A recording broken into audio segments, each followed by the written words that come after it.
이란 미국 여러분들 협상 관련해서 마지막 뉴스입니다. 이번에는 JD 밴스 부통령이 가장 큰 피해를 입을 가능성이 높죠.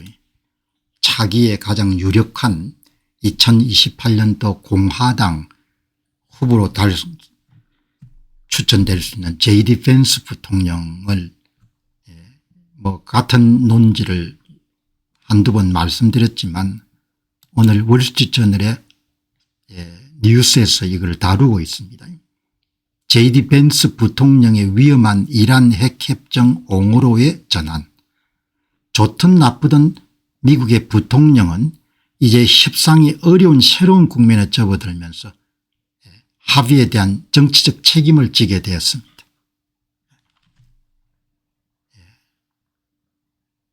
뭐 손해를 많이 볼 가능성이 높은 거죠. 물론 뭐 앞으로 또 상황이 달라질 수가 있겠지만 JD 밴스 부통령이 상당히 어려운 상황에 처하게 된 겁니다. JD 밴스 이란 협상 옹호자로의 위험한 전환. 뭐 부통령 자리니까 대통령을 적극적으로 옹호하고 이렇게 할 수밖에 없지 않습니까? 그러니까 여기 보시면은 JD 밴스 부통령은 원래 자신의 신간 책 홍보 북투어를 진행할 계획이었지만 이란과의 잠정 협정을 방어하는 최전선 인물로 급부상했습니다.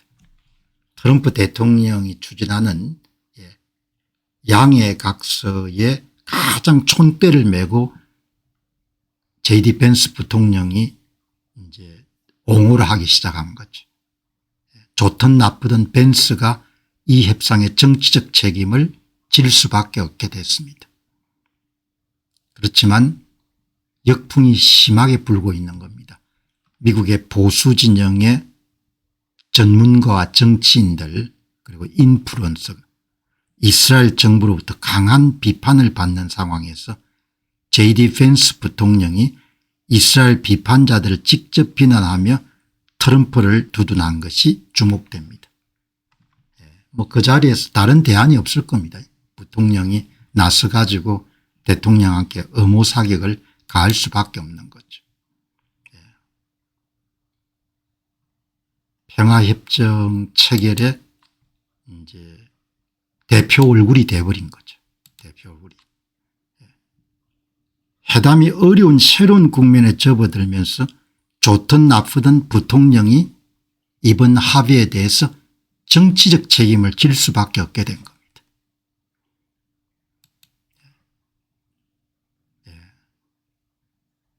JD 밴스 부통령은 이란과의 전쟁을 중단하고 호르무즈 해협을 재개통하기로 한 트럼프 대통령의 합의를 비판한 이스라엘 정부 인사들을 질책했습니다. JD 밴스 부통령은 이란이 이번 합의 이전에는 가지지 못했던 새로운 혜택을 받는 것을 전혀 없다고 말했습니다. 그러나 앞에서 본 것처럼 월스트리트저널의 이런들 기사에 10항을 봐라. JD 밴스 부통령 말이 그렇게 옳은 것은 아닌 것 같다. 그런 질책들이 나오지 않습니까? JD 밴스 부통령의 날선 발언은 전쟁 중단 합의가 추진되는 과정에서 미국과 이스라엘의 동맹사에 생긴 균열을 극명하게 보여줍니다. JD 밴스 대통령의 빼앗은 부분은 보수 진영으로부터 사방으로 공격을 받으면서도 이란과의 잠정 평화협정을 옹호하는 최전선의 대변자가 됐습니다. 8번이 엄청나게 이런 빼앗은 부분인 겁니다. 뭐 그냥 중간이 없는 겁니다. 그냥 찬사를 받거나 아니면 비난을 받거나 하는 건데 보수 진영으로부터 사방으로부터 이런 공격을 받는 겁니다. 부통령은 이제 이번 합의를 정치적으로 완전히 책임을 떠안게 됐습니다. 그 자리에 있기 때문에 책임을 떠안을 수밖에 없게 된 거죠. 그래서 참 뭐 앞으로 어떻게 상황이 전개가 될지 모르겠는데 전화위복이 될 수도 있죠. 그런데 JD 벤스 부통령이 시험대에 선 것 같아요. 그런데 아주 불리한 그런 시험대에 선 것 같습니다. 보수 진영에 상당히 유력한 사람들이 많이 등을 돌릴 수밖에 없는, 트럼프 대통령을 비난하기보다 JD 벤스를 때리는 거죠.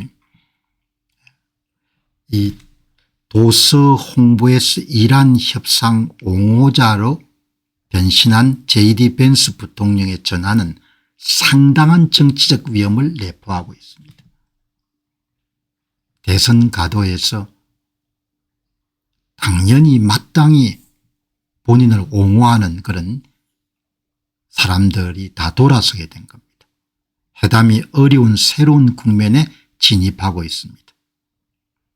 좋든 나쁘든 벤스는 이제 이란 협상을 방어하는 대중적인 얼굴이 됐습니다.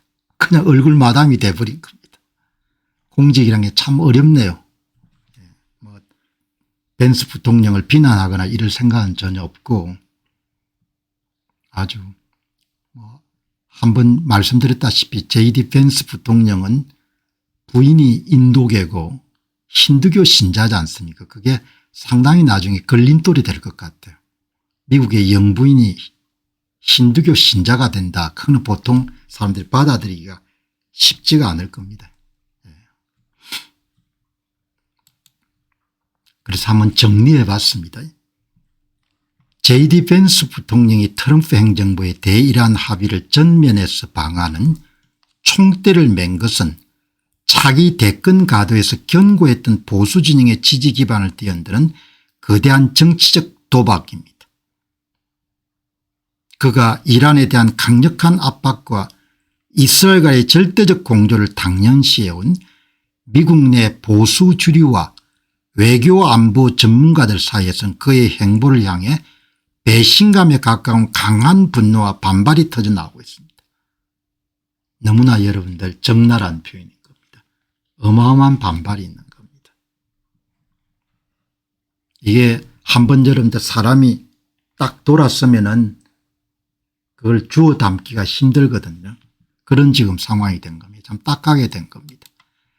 특히 싱크탱크와 전문가 집단은 이란의 위협을 일시적인 봉쇄로 해결하는 벤스의 논리를 현실을 도외시한 말도 안 되는 주장이자 위험한 타입으로 규정하며 냉정한 비판을 쏟아내는 중입니다. 결국 트럼프 행정부의 2인자로서 총대를 매며 감행한 이 공격적인 승부수는 궁극적으로 그에게 외교적 자질론 시비를 낳고 강력한 보수 의원들을 돌아서게 만드는 뼈아픈 마이너스 요인이 될 가능성이 매우 높습니다. 그러니까 JD 벤스 부통령이 대통령 입장을 적극적으로 옹호하는, 다른 사람은 해줄 수가 없으니까 본인이 맡을 수밖에 없는 숙명적 그런 대변인이 될 수밖에 없는 거죠.